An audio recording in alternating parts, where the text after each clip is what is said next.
Indonesia, salam Nusantara dari Sabang sampai Merauke, dari Minang sampai Pulau Rote. Mantalah iman kita, mantalah kasih kita, mantalah pengharapan kita tentunya dalam Yesus Kristus menjadi Tuhan dan Juru Selamat dunia. Jangan katakan bahwa Yesus bukan Tuhan, jangan katakan pula Yesus bukan Juru Selamat. Dia adalah Tuhan, dia adalah Juru Selamat. Kalau engkau percaya, engkau akan diselamatkan. Kalau tidak percaya, engkau akan dihukum. Yohanes 3:36. Tapi Yesus sudah berkata dalam Yohanes 14 ayat yang ke-6, akulah jalan dan kebenaran dan hidup. Tiada seorang sampai kepada Allah kalau tidak melalui aku. Dan juga Rasul Petrus mengatakan dalam Kisah Rasul 4 ayat 12, dan keselamatan tidak ada dalam siapapun juga selain dalam Dia Yesus Kristus. Karena di bawah kolong langit tidak ada nama lain yang diberikan kepada manusia yang olehnya kita diselamatkan. Dan yang ketiga, Alkitab mengatakan ada melalui Rasul Paulus dalam Kisah Rasul 16 ayat yang ke-31. Percayalah kepada Tuhan Yesus Kristus, maka engkau akan diselamatkan, engkau dan seisi rumahmu. Haleluya, mantap. Kiranya kekuatan Tuhan, kekuatan firman, kekuatan Roh Kudus, kekuatan iman, kekuatan doa akan terus menyertai kita di pagi hari ini, di mana Tuhan menyatakan segala kebaikannya, segala kemurahannya. Kiranya Tuhan menolong kita terus melakukan yang terbaik dalam kehidupan kita sebagai orang-orang yang percaya kepada Tuhan. Mantap! Puji nama Tuhan. Dan sebelum kita mendengarkan firman Allah, izinkan saya untuk berdoa bagi kita. Biarlah kami hidup sesuai dengan nasihat firman-Mu Tuhan sepanjang umur hidup kami. Dalam nama Yesus kami bersyukur dan berdoa. Haleluya. Amin. Saya akan membacakan satu ayat dari Amsal 3 ayat 7. Janganlah engkau menganggap dirimu sendiri bijak, takutlah akan Tuhan dan jauhilah kejahatan. Haleluya. Haleluya, puji Tuhan. Tema kita adalah hidup dalam nasihat Tuhan. Bagaimanakah ciri-ciri orang yang hidup dalam nasihat Tuhan?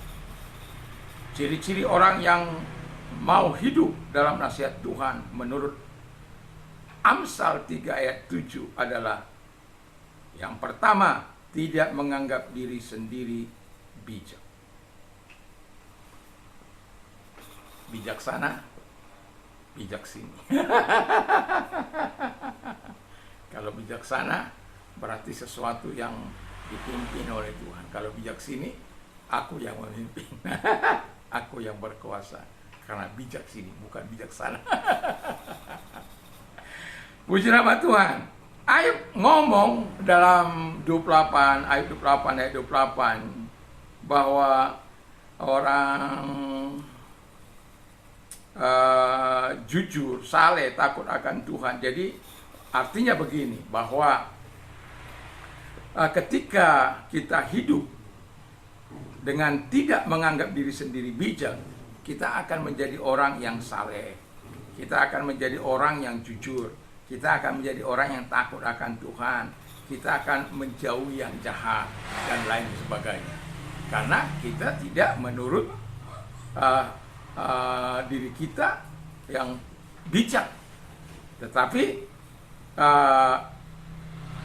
kalau pasal 28 dan 27 itu dikatakan bahwa Ayub itu belajar, dan dia tetap belajar menyelidiki, menetapkan, dan memberitakannya. Jadi kalau kita sudah dapat hikmat itu menurut ayat ini bahwa itu akan membawa kita kepada keberhasilan, dan hikmat itu akan menolong kita melewati masa-masa sulit kita. Dan hikmat itu, hikmat yang dikatakan oleh Tuhan itu bukan hikmat yang diperoleh dari pengetahuan manusia, tapi dari firman Allah.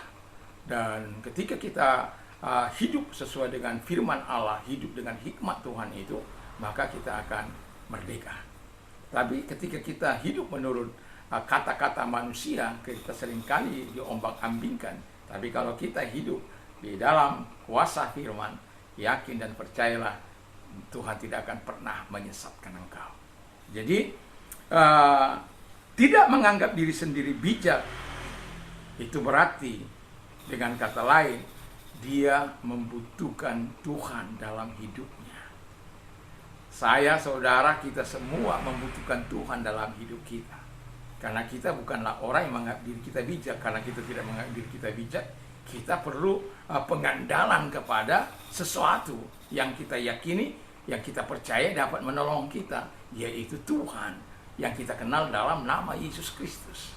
Haleluya.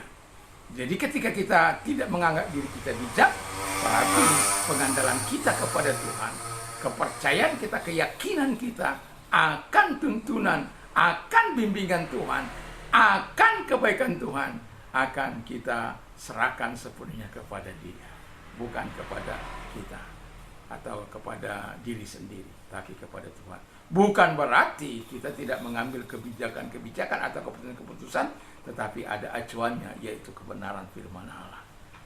Jadi hidup itu memang tidak mudah, ya. Tapi saya melihat sampai di usia saya yang hampir 62 tahun ini, saya bisa melihat bagaimana kebaikan-kebaikan Tuhan dan pemeliharaan Tuhan. Dan saya bersyukur bahwa bukan berarti saya tidak sakit, tapi saya bertarung dengan segala kebaikan Tuhan itu ketika saya sakit. Dan Tuhan tidak pernah abai. Saya sudah pernah katakan, uang saya ke dokter itu setelah saya percaya Yesus 1 Maret 1987 hanya Rp24.000, karena itu baru saya menikah. Tapi setelah saya memakan obat itu, Tuhan ingatkan saya bahwa tidak sanggup kuasaku untuk menolong engkau. Dan saya katakan, saya panggil istri saya buang obat itu, dan saya mengatakan, biarkan saya meyakini apa yang saya yakini, supaya saya terus bisa berjalan sesuai dengan apa yang dikehendaki oleh Tuhan. Bukan berarti saya tidak percaya para dokter, bukan. Kalau anak saya sakit, pilih dokter di atas apa dokter di bawah. Kalau dokter di atas, berarti mereka harus yakin akan kuasa Tuhan. Kalau dokter di bawah, apa yang diberikan, resep-resep yang obat-obat yang diberikan oleh dokter, mereka harus makan, tidak boleh mereka buang dengan sia-sia. Jadi itu kalau saya, tapi saya tidak anti dokter. Tapi untuk saya, walaupun banyak kali orang mempengaruhi saya, ya bijaklah sebagai hamba Tuhan, bro, ya. Tapi saya katakan, ya saya mengerti, tapi izinkan saya untuk tetap bisa meyakini apa yang saya percaya dari kebenaran firman Allah itu. Percayalah bahwa Tuhan tidak akan mengabaikan engkau, karena engkau bukan mengandalkan kekuatanmu sendiri, tapi mengandalkan Tuhan. Yang kedua, takut akan Tuhan. Jadi takut akan Tuhan, ketika kita hidup dalam nasihat Tuhan, takut akan Tuhan itu selalu ada dalam hidup kita. Bukan karena dipaksa atau terpaksa, tapi karena kerelaan hati. Karena kita tahu bahwa tangan Tuhan yang membuat kita berhasil. Pemeliharaan Tuhan, damai sejahtera Tuhan yang diberikan secara gratis kepada kita. Dan sudah wajarnya takut akan Tuhan itu memenuhi hidup kita. Kata firman Allah, takut akan Tuhan itu adalah permulaan pengetahuan. Tapi orang-orang bodoh menghina hikmat dan didikan. Kita bukan orang seperti itu, tapi takut akan Tuhan. Takut akan Tuhan itu dikatakan suci. Itu sebabnya bahwa ketika kita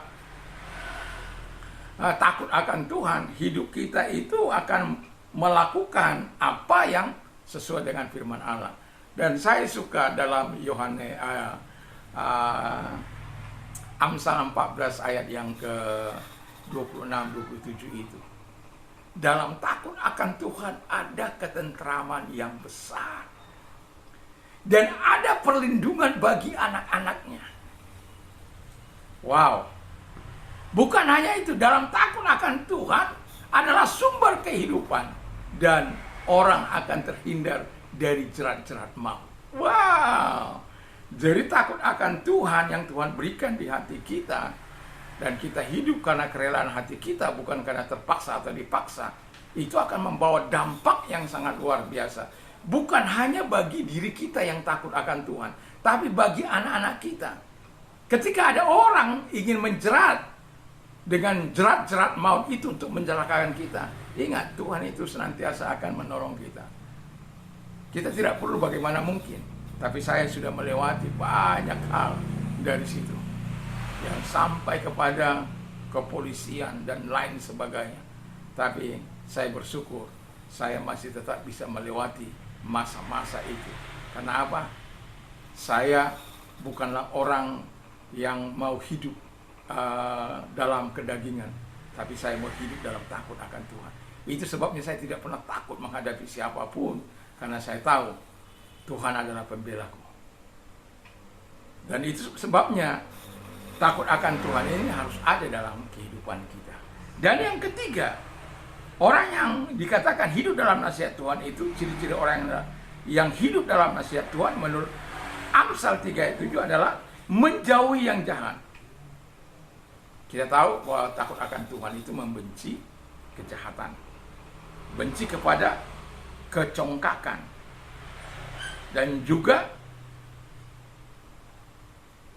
tingkah laku yang jahat dan mulut yang penuh tipu muslihat. Itu menjauhi yang jahat. Jadi marilah kita ikuti nasihat firman Allah ini supaya kita betul-betul menjauhi yang jahat. Jangan justru kita nimbrung di dalamnya. Orang main judi, kita main judi. Orang ngomong kotor, kita ngomong kotor. Orang nipu, kita ikut nipu. Orang korupsi, kita ikut korupsi. Orang buat laporan palsu, kita ikut. Jangan. Kita punya Tuhan yang memberikan nasihat menjauhi yang jahat. Takut akan Tuhan akan menghindarkan kita dari jerat-jerat maut. Dan juga kita akan senantiasa percaya pada pemeliharaan Tuhan, karena kita tidak bergantung kepada nikmat kita sendiri atau kekuatan kita sendiri, dan kita bergantung sepenuhnya kepada Tuhan. Semoga Tuhan akan terus menyatakan hidupnya kepada kita. Dan saya ingin juga menghimbau kepada kita, kalau kita ingin berdonasi buat Tapanuli, mari donasikan berapapun Anda tergerak untuk mendonasikan. Kiranya Tuhan Yesus memberkati segala perbuatan baik Anda. Kita bukan untuk membuat mereka kaya, tapi setidaknya sedikit yang kita bisa lakukan kepada mereka, memberikan senyum yang manis dan indah untuk menyambut hari-hari mereka, menyambung hari-hari hidup mereka bersama Tuhan. Dan kiranya Tuhan Yesus memberkati, dan mari kita berdoa. Terima kasih Tuhan Bapa di surga, Tuhan tolong sehingga kami mau mengikuti nasihat Tuhan dalam hidup kami, dalam nama Tuhan Yesus Kristus. Dan kami juga berdoa bagi mereka-mereka yang sakit, apapun sakit penyakitmu, arahkan tanganmu kepada Tuhan. Dialah tangan-tangan yang diarahkan kepada Engkau, tidak mengenal jarak, ruang maupun waktu. Datang kepada mereka, tumpangkan tangan atas mereka, dalam nama Yesus segala sakit penyakit yang mereka derita, aku perintahkan keluar, dan oleh bilur Yesus Engkau sembuh, oleh kuasanya Engkau sembuh. Terima kasih bagi mereka-mereka yang mengalami kesusahan, penderitaan, masalah, trauma, ketika mereka menghadapi keadaan susah, terlebih mereka yang ada saat ini di Aceh, yang ada di Sumatera Barat, Sumatera Utara, Tapon Tengah, Tapon Utara, Tapon Selatan, Sitaro atau Kepulauan Siau. Juga Tuhan kami doakan sekiranya Tuhan menolong supaya semuanya boleh berjalan dengan baik dan nama Tuhan dipuji dan dipermuliakan. Kami Tuhan mau menyenangkan hati Tuhan, mau menjauhi yang jahat, tapi setidak-tidaknya izinkan kami untuk bisa melakukan hal-hal yang baik di tengah-tengah dunia ini. Terima kasih Bapa di surga, kami bersyukur dalam nama Yesus, haleluya, amin. Selamat pagi, selamat beraktivitas, semangat Roh Kudus akan terus menyertai kita. Mantap, mantap, mantap.